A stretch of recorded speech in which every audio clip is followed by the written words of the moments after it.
Oui, Raji? Oui. Oui, c'est Cédric au téléphone. Oh, salut, ça va? Bah, ça va et toi?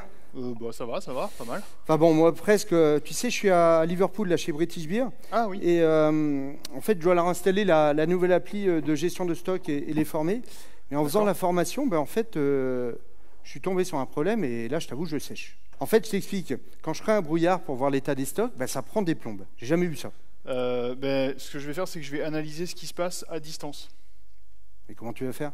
Ah, ça c'est facile, je suis en version 28. Je vais utiliser l'ATR 28. Mais tu vas pas venir en avion? Mais non, l'ATR c'est une nouveauté 28. C'est l'analyseur des performances en temps réel. Attends, 2 secondes, je te passe en haut-parleur. Ouais. Hop, ça sera plus simple. Attends, moi aussi, ouais. Je vais lancer WinDev, ouvrir le projet. Alors le projet, hop, c'est le RP. Ok. Cédric, tu m'entends? Oui. Oui, je t'entends, ouais. Tu peux activer l'analyse à distance dans l'appli, s'il te plaît? Oui. Dans attends. le menu aide de l'application, j'ai mis une option analyse en temps réel. D'accord. Ok, attends, je regarde. Ouais, c'est bon. Donc là, la connexion, elle se fait comme pour le débugage distant. Ouais. Donc, je clique ici sur le bouton Go. Je dis que je veux m'attacher à un exécutable déjà lancé. Ok. T'es connecté au VPN là? Oui, bien sûr. Ouais. Ouais. C'est quoi ton IP? Attends 2 secondes, je regarde.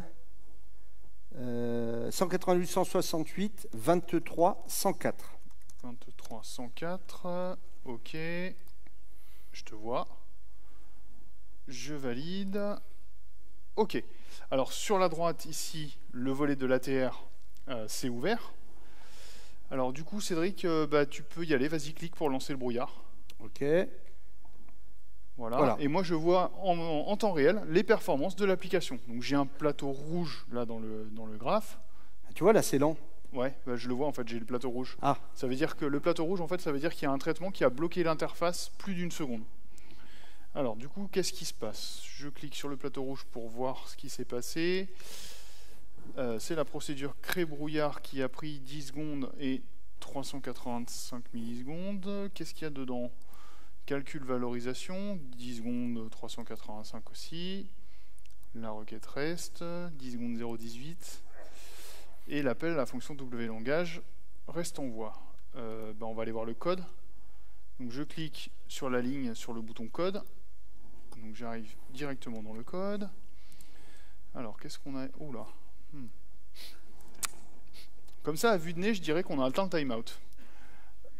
Qu'est-ce qu'on a appelé comme web service? Donc je retourne dans l'ATR, dans la ligne, il y a une loupe, je la survole et j'ai les paramètres qui ont été passés à la procédure. Donc là, HTTPS, j'ai rêvé là. De quoi? SRV test. Tu l'aurais pas laissé en mode test l'appli, Cédric? Attends, t'as peut-être raison, je vais vérifier. Ah bah oui, c'est ça. Oh bah écoute, bien joué, Raji. Hein. Écoute, je change de suite. Merci bien, hein. Tu me sauves la ville. Hein. De rien. Merci la 28. Vous l'avez vu, en version 28, avec l'ATR, vous analysez à distance et en temps réel l'exécution de vos applications. Et puis, c'est encore plus puissant que ça, puisque l'analyse, elle peut être faite en temps réel, vous l'avez vu, mais elle peut être faite aussi en différé, sur un fichier de log qu'on vous envoie. Il vous suffit pour ça de prévoir un choix dans votre application pour activer les logs du wlangage. Ça se fait tout simplement avec la fonction wlangage dbg active log. Quand l'application appelle cette fonction, eh bien le wlangage enregistre un fichier de log, un fichier WXL, sur le disque. Allez, je vais vous montrer comment on utilise l'ATR avec un fichier de log. Donc pour ça, je charge un projet support. Donc dans ce projet, moi j'ai un fichier WXL que m'a envoyé un utilisateur du projet. Alors le fichier de log, il est ici. Dans le répertoire exe. Voilà, il est Donc ici. je prends le fichier WXL et quand j'ai ouvert mon projet dans WinDev, j'ai juste à dropper le WXL sur WinDev. Donc WinDev charge ce fichier, il analyse toutes les données de log et il me propose un certain nombre d'opérations. Je clique sur graphe d'activité et préparez-vous au décollage. Alors voilà l'analyse du fichier de log de cette application. Donc le log, déjà première information, il a été enregistré pendant 38 secondes et 820 millisecondes. Dans cette application, il y a plusieurs threads. Donc dans la partie haute de la fenêtre de l'ATR, je vois la liste des threads qui étaient actifs pendant l'enregistrement. Et oui, l'ATR gère bien sûr les applications multithread. Et ça, c'est un autre avantage de l'ATR, c'est qu'il vous aide à repérer les blocages entre les threads. Pour chaque thread, donc je vois les temps d'activité, hein, donc ce sont les plateaux. Alors quand le thread principal de l'application est bloqué plus d'une seconde, c'est-à-dire que l'utilisateur est bloqué, eh bien le plateau est rouge. Donc je peux zoomer dans la timeline. Hop, voilà. Je peux me déplacer dans la timeline. Je clique sur un plateau et dans la zone du bas, comme tout à l'heure, hein, je vois tout le détail de ce qui a été exécuté. L'ATR, c'est une aide indispensable pour analyser les éventuels ralentissements ou blocages dans les applications. Que ce soit en temps réel ou en différé, eh bien vous trouvez visuellement les ralentissements.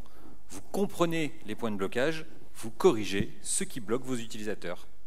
Grâce à la version 28, vous rendez vos applications plus fluides, vous rendez vos utilisateurs plus efficaces et plus heureux.